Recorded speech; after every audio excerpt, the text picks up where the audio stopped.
and welcome back to the Women's War week by week.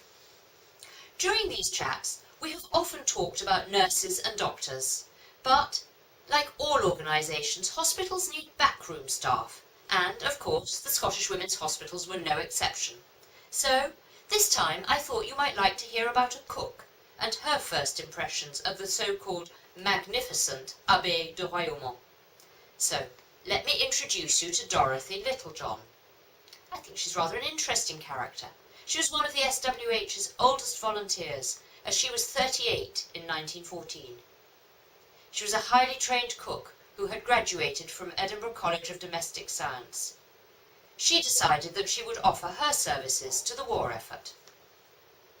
Dorothy was the daughter of medical pioneer Sir Henry Littlejohn, the first medical officer for health in Edinburgh.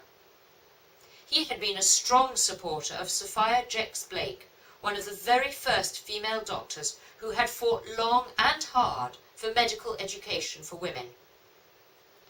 One would have expected Dorothy to share her father's views on medical women. Not a bit of it.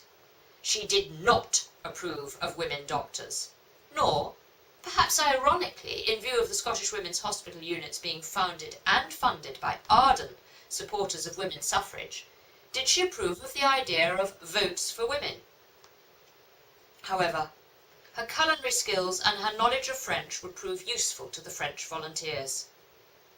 She was obviously a resourceful character, as she had armed herself with strong seasick pills for the Channel crossing, and she proved adept at negotiating with the French authorities once the women docked.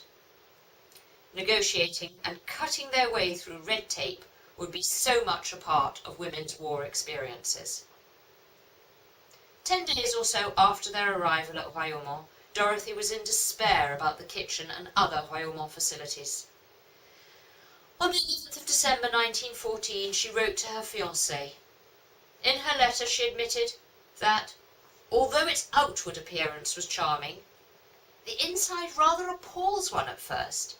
It's so very eerie, especially as there is no light anywhere at the moment, and as you know, a candle doesn't give much. The room I had felt very musty, and in the morning my dress felt so damp I was afraid to get into it.